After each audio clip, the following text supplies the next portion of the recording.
This podcast is intended for a mature audience. Listener discretion is advised.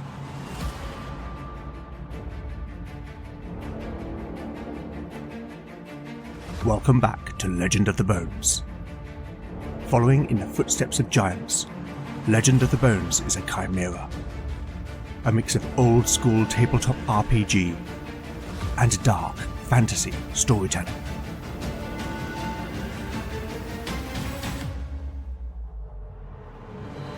As its name might suggest, in Legend of the Bones the dice rule.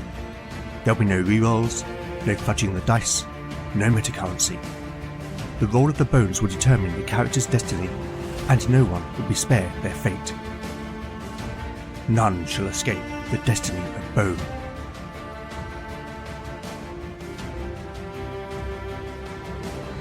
Last time on Legend of the Bones, the companions left the monastery of Innisquin, having exposed the schemes of Wiglaf, the corrupt abbot, and were journey-bound for the Tower of Angrak. Travelling aboard the Uberdrache, Beric and Canute had a conversation about their homes, during which it emerged that Canute's cousin once removed, Jarl Einar, was in fact Beric's father. But the men's gladness at this revelation was cut short, as the Uberdrache passed a convent at a place called Penlennis, and Canute revealed that it was there that his father had died. We learned in the warrior's backstory that during a raid, the Skarning were ambushed by local forces, and after Jarl Harold had been captured, Canute had fought Lord Corwin in a duel, winning the chance to give his father a death befitting a Skarne, in exchange for his oath. Back in the present, the companions arrived at the fishing town of Mullion, where they rested and resupplied, before continuing their journey overland towards Angrak, in the hope of preventing the Brethren of the Purifying Light from recovering the Hellstone known as the Eye of Krevik. However, on arriving at the ancient tower, the companions found the door smashed open, and it was clear that someone, or something of ill intent, had arrived before them.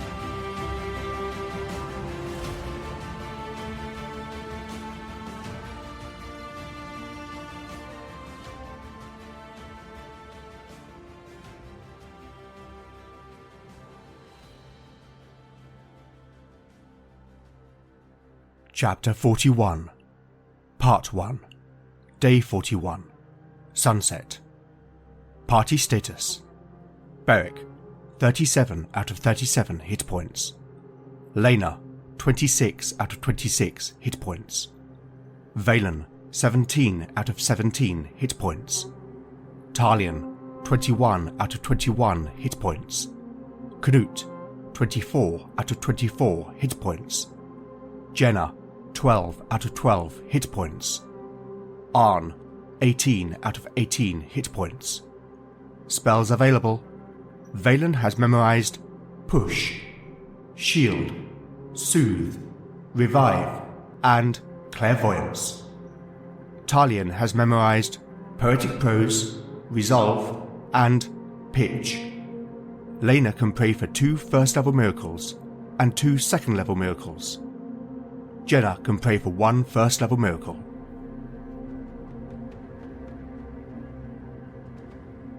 Beric peered over the rim of his shield as he stepped across the threshold and into the tower, expecting at any moment that an arrow should fly in his direction.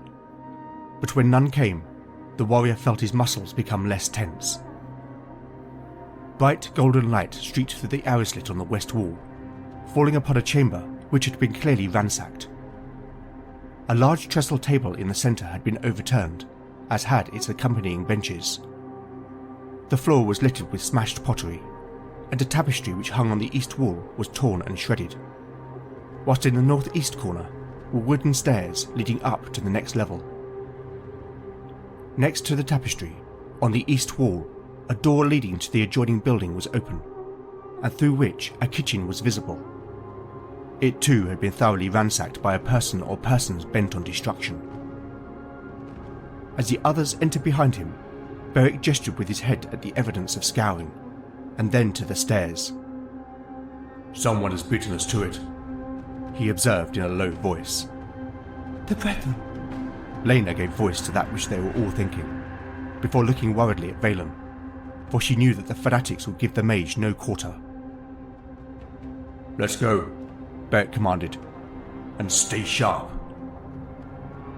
The warrior led the way, with Canute one pace behind as they climbed the steps.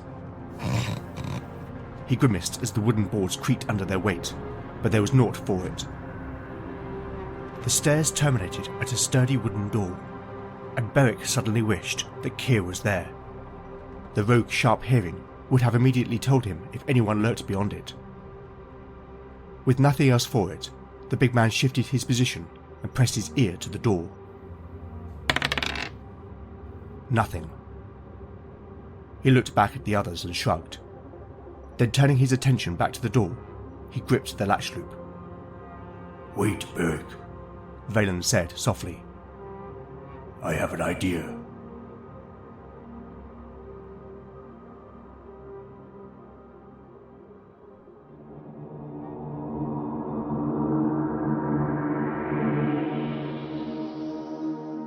That dice roll you just heard was Beric failing his listen at door check.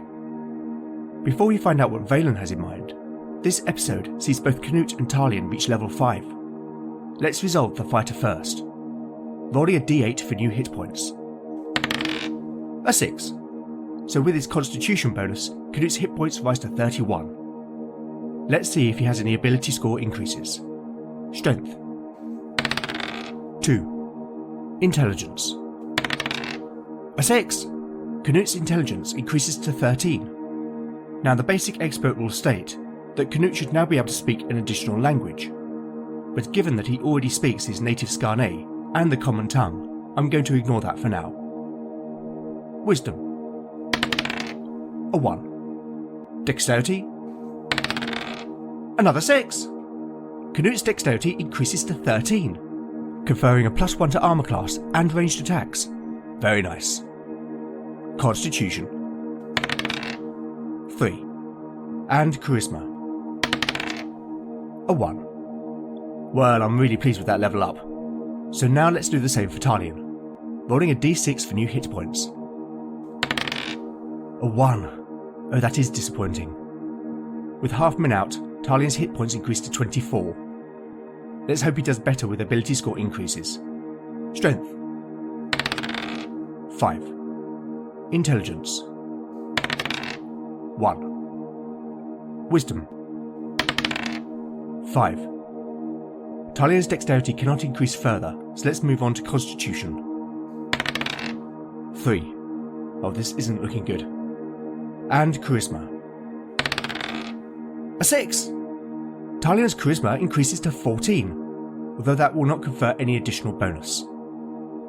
That was a pretty modest level up for the Bard.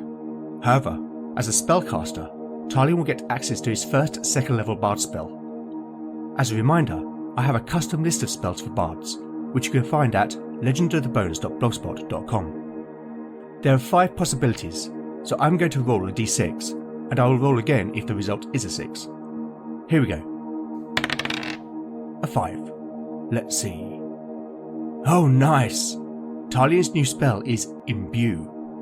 When cast, the Bard's music resonates within an object of the Bard's choosing within 20 feet, imbuing it with the magical energy of the song.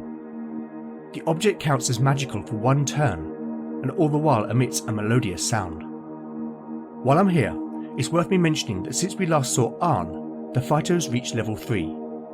I rolled his level up off mic, and aside from new hit points, the Skarne also had ability score increases in strength and dexterity. Now with that done, let's get back to the matter at hand. Valen is going to attempt to cast Clairvoyance. This spell requires the caster to concentrate in a specific direction for 1 turn, and if the casting roll is successful, then Valen will be able to see through the eyes of one creature within 60 feet for up to 12 turns. The mage will need to roll a 17 or less for his casting roll. A 10. Valen bends his will towards the floor above. We shall find out more about that momentarily. In the last episode, we established that there are indeed members of the Brethren of the Purifying Light already in the tower. Let's find out how many. I'm going to say d6 plus 6. Okay, I won't reveal that just yet. I also want to know whether they have spotted the party approaching. Given they are otherwise occupied, I'm going to rule that there is just a 1 in 6 chance that one of them happened to glance out of the window at the opportune moment. Here is the roll. Okay then.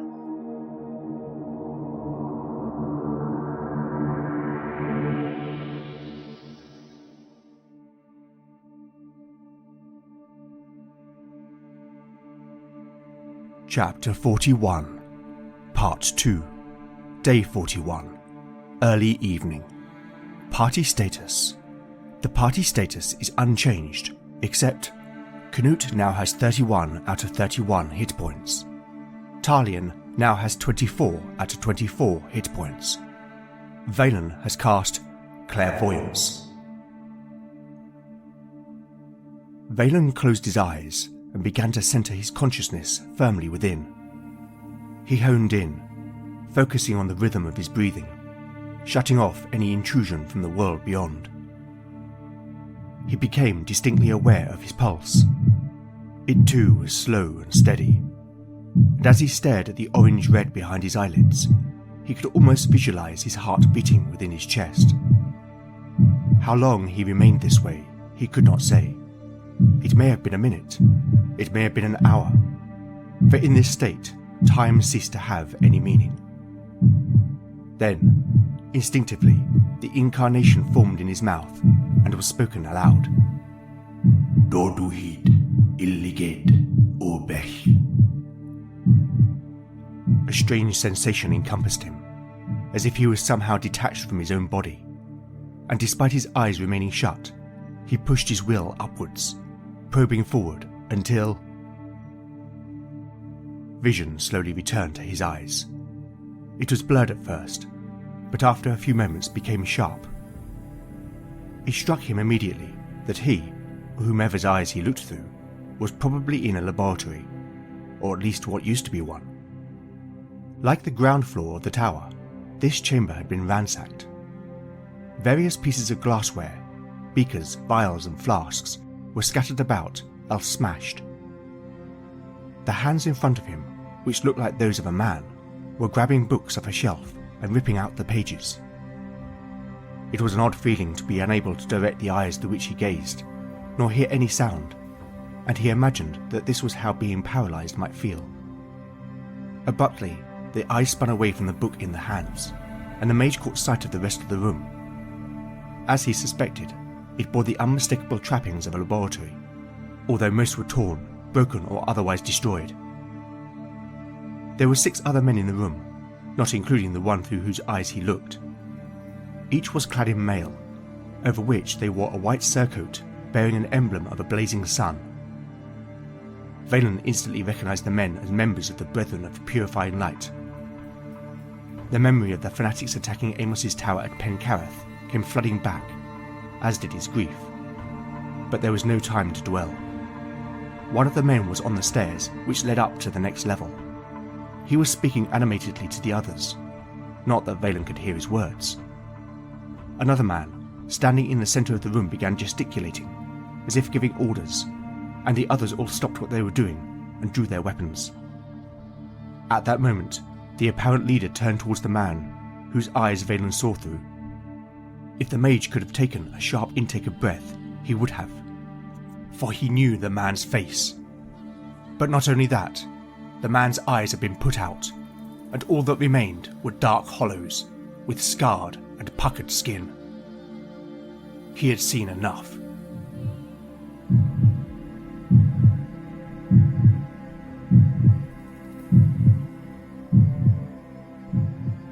Valen's eyes flickered open. His head spun with dizziness as he fought to regain his bearings, and for a few moments he thought he may not be able to control the rising nausea. As the queasiness subsided, he looked upon the expectant faces of his companions. They know.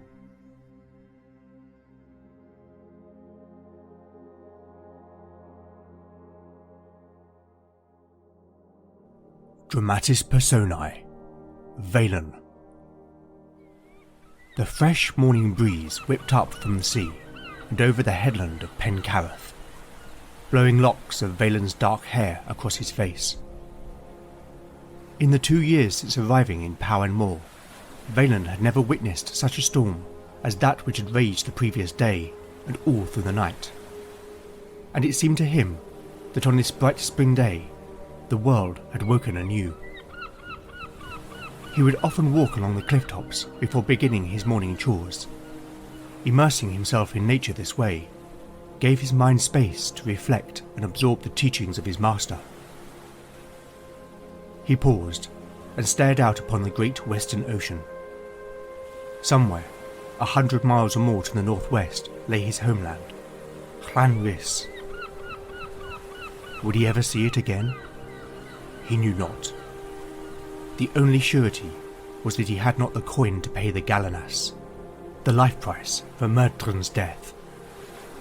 And so to return would mean at the very least a life of servitude in penance. But more likely as not, he would face the hangman's noose. He continued back towards the tower, the sun warming his back as he went, and whilst it was not cool, the sensation sent a shiver down his spine. Ahead, his attention was drawn to a large number of gulls circling above the small beach which lay at the foot of the cliffs on which the tower sat. He surmised that the carcass of a whale or some other marine mammal had been washed ashore, and he quickened his pace to get a look. Coming up next to the tower, Valen approached the cliff's edge, and looking down, he was greeted by a sight that chilled him to the bone. A large broken section of a ship's hull lay grounded upon the sand.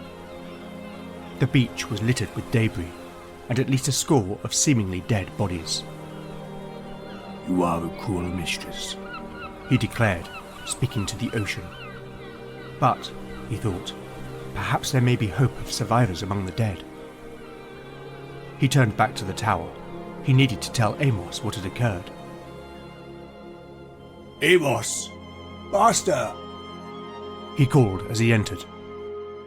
Amos appeared, coming down the stairs from above. I have seen Valen, the old man replied calmly, the hem of his green cloak dragging on the steps as he came. Despite his age, his master was as hale as a much younger man, though in truth, Valen had no idea how old Amos was. His master's treatise, which Valen had read back in his homeland, was at least 50 years old, which would mean that Amos was at least 70. But Valen suspected he was much older. He had green eyes and a long aquiline nose, and his white beard was long like his hair. Now, Amos said, reaching the bottom of the stairs. Go into the laboratory, he instructed, and prepare some salves and tonics. Comfrey, lady's mantle and elderflower should do it. And while you are there, find some water skins and bandages. When you are done, go down to the beach and begin to search for survivors. I need to prepare some enchantments. I will join you shortly. With any luck, we may yet save at least one poor soul. Yes, Master, Valen confirmed, then headed towards the door leading down into the laboratory. And Valen, his master called, as if in afterthought. You are a fine young man, despite what you might think, and you have been a diligent pupil. Valen was surprised at both the nature and timing of this compliment. Thank you, Master. Now go, and do not return, whatever you hear. Again, Valen was puzzled, but he had learnt it was sometimes best not to question. He simply nodded and went down into the laboratory. Whilst involving no spellcraft, the preparation of herbal remedies was one of the first things that Amos had taught him. His master had been keen to stress that the natural world was full of its own wonder, and it was a mage's vocation to harness that as much as the craft. He diligently gathered the ingredients from various jars and bottles upon the shelves, and taking them over to the workbench, he began to grind with pestle and mortar. He worked quickly, measuring and adding the quantities just as Amos had taught him. Once finished, he dispensed his work into some pots and bottles, and placed them in a knapsack. Valen was just about to add one final bottle when there was suddenly a loud bang from the floor above, followed swiftly by shouts. Instinctively, he ducked down behind the workbench as he strained to hear. Amos ab Awan, A distant and muffled voice said. where is the amulet? Whoever the man was, by his accent, he was a foreigner. I will not help you. You will kill me regardless. Valen heard his master reply. He could not understand why Amos would not use his power against these enemies. True. It matters not. I will find it. And you, Amos ab Awan, you will be in hell. You meddle with that which you do not understand. And I fear death not. I have lived long enough. Amos said defiantly. Oh, I understand perfectly. The foreigner said menacingly. And you may not fear death, but before you die, you shall feel such torment, to die 1,000 deaths, and Solan shall rejoice. Do it. There followed the sounds of a struggle. And then suddenly, Amos gave a blood-curdling scream. Amos! Eventually, the screams died down. Almost blinded by tears, Valen ran to the stairs. Reaching the top, he placed down the bottle that was still in his hands and gently prized the door open an inch. The acrid stench of burning flesh immediately filled his nostrils, and he struggled to stifle a cough. The smell and smoke threatened to overwhelm him. From his position, he could see 6 mailed men, though he could hear that there were more out of sight. Each wore a white tabard, bearing an emblem of a blazing sun. And there, on the flagstone floor, was the burning body of his master. There was nothing left of Amos's hair or beard. The skin of his face and hands was raw, blistered and charred, and his dead eyes stared lifelessly into Valen's own. Find the amulet and destroy everything else, the foreigner commanded. Valen stepped back. He felt sick, but in doing so, he knocked the bottle that he had placed down. It tipped over and rolled down a few steps before smashing. For a moment, he froze. The apprentice, go! Valen turned on his heels and leapt down the stairs. Racing across the laboratory, he flung open the door leading down to the sea caves. Behind him, he could hear his pursuers. They had seen him and came shouting triumphantly. He bounded down the steps. He knew there was a small coracle boat kept in the cave.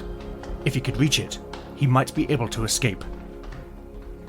Ahead, there was the faint glimmer of daylight and the sound of waves lapping upon the shore.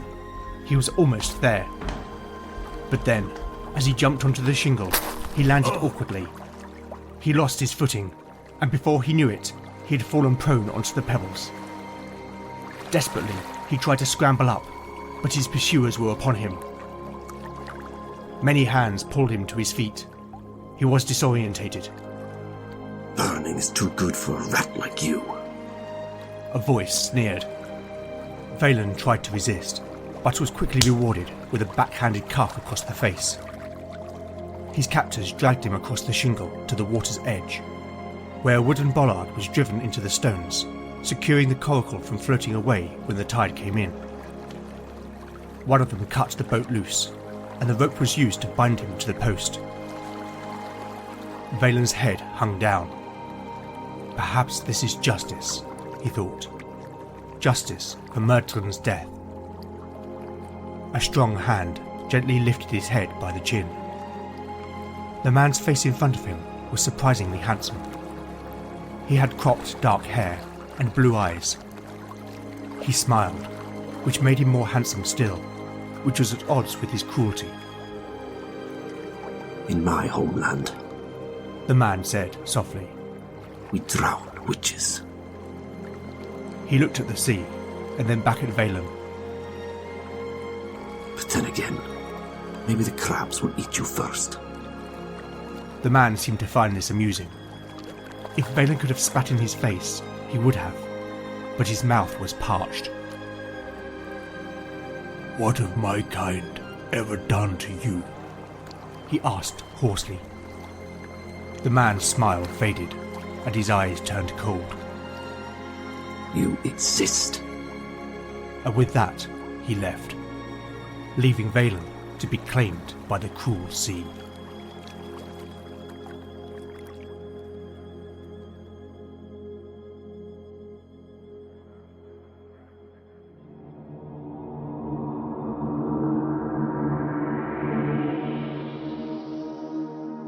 On the one hand, the companions have lost an element of surprise they might have had, but on the other, this may still work to their advantage.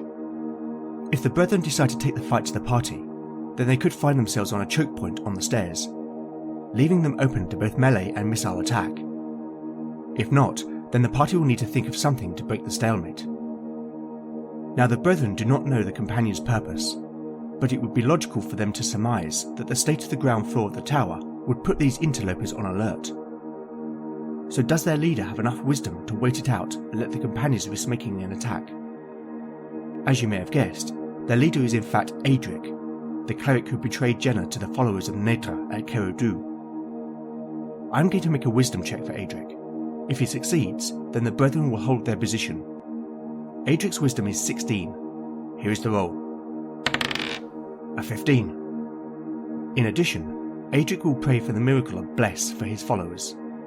Again, he will need to roll less than his wisdom score for his prayer to be answered. Another 15. He and his followers will receive a +1 to attack, damage and morale rolls for 6 turns. Now you may be wondering how it is that the gods are answering the prayers of the likes of Adric. Well, all will be revealed in time, but suffice to say, the Brethren Cleric's prayers are being answered, but not by whom they think.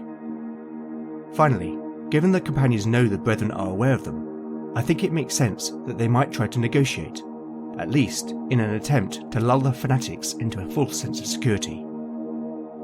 Now Talion has a spell which could be useful here, Poetic Prose. But before I explain the effect, I first need to make the bard's casting roll. Talion's intelligence is 14, so he will need to roll less than that to succeed. A 10. So far, so good. When Poetic Prose is cast, the bard speaks in verse at the target, and the beauty of their words sways the target's reaction towards them, bestowing a +2 to any charisma check or reaction roll. The target must be able to hear and understand the bard's language. There's no problem there. In addition to the spell, Talion has a +1 charisma bonus, so this reaction roll will be at a +3 in total.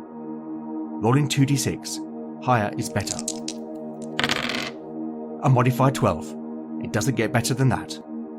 Time to find out what all that means.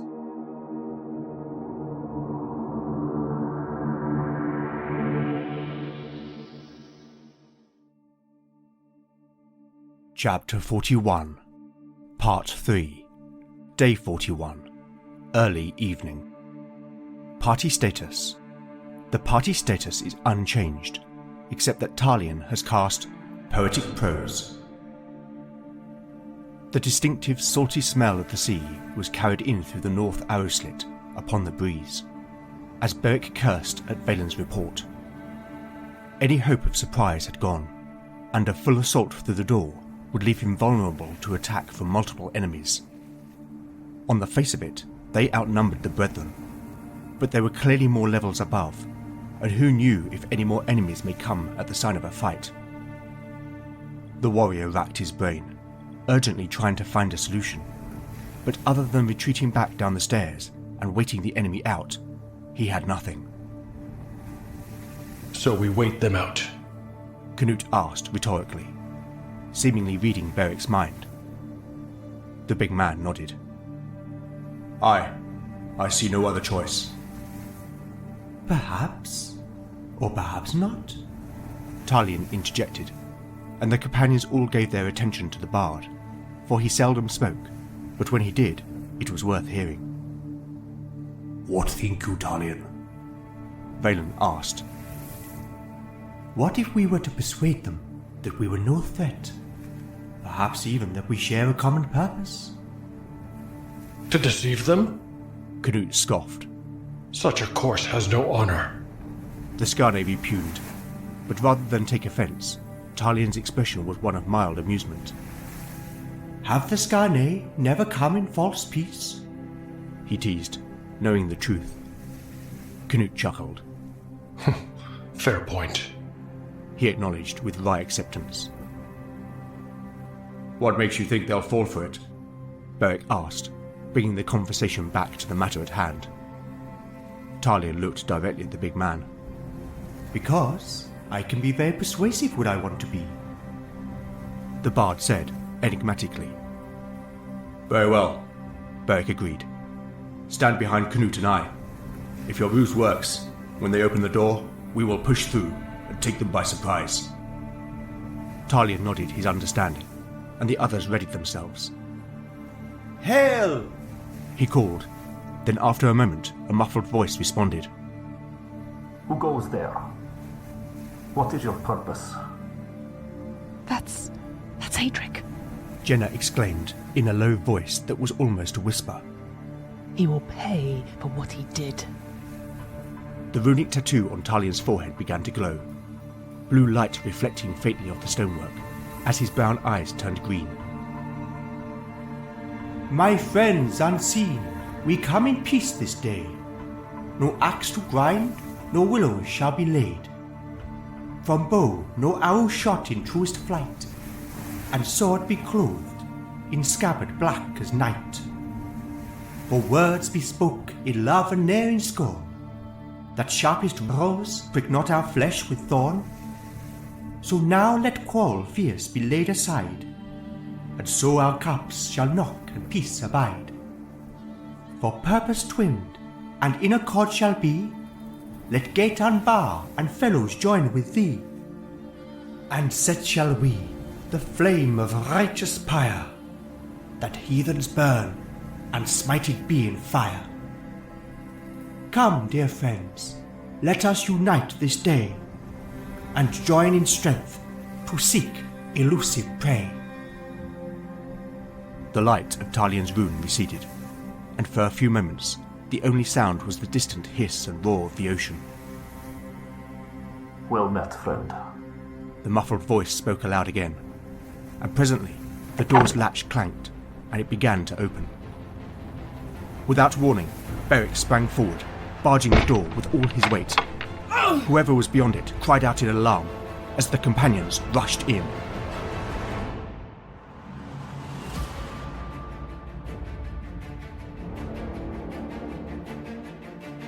Thank you for listening to Legend of the Bones. I hope you've enjoyed the show. If you like what you've heard, then please consider rating and reviewing the show in your podcatcher of choice. As always, where would I be without my amazing cast of voice talent? Returning in the role of Adric is Jordan Carmichael. Jordan is a cast member and the DM of Modified Role, a 5th edition Dungeons & Dragons actual play podcast. Also returning, playing the role of Jenna, is Fiona K.T. Howard. Fiona is an actor and improviser, as well as the host of the What Am I Rolling and the DM Book Club podcasts. And finally, returning once again in the role of Canute is Jon Cohen, creator of Tale of the Manticore. I'll put these wonderful folks' links in the show notes. You can also help by liking or reposting new episode announcements, or by recommending the show online or to a friend. You really can't beat the power of word of mouth. Alternatively, if you'd like to show your appreciation by buying me a metaphorical cup of tea, then I have a Ko-fi page at ko-fi.com/Legend of the Bones. Any donations will go towards the show's running costs. I would also love to know what you think of the show, and I do respond to every message I receive.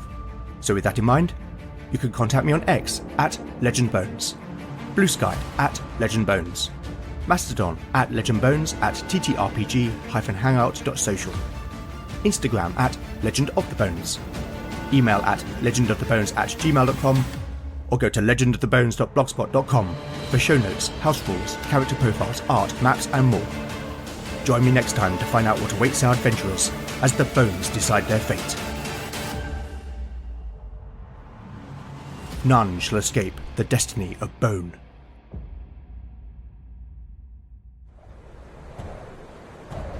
The storm rages, and beneath it, your village burns. Raiders have taken the survivors, leaving ashes where warmth once thrived. But beneath the ice and despair, an ember of hope can still shine through the darkness. Will you cower in the snowdrifts, or will you raise a group of heroes to forge a path through the blizzard for vengeance and rescue? Fight for survival, defeat your foes, and rescue your people from the clutches of darkness. One Shot in the Snow, a wintry expansion for the One Shot in the Dark RPG. Get your copy now on Drive-Thru RPG.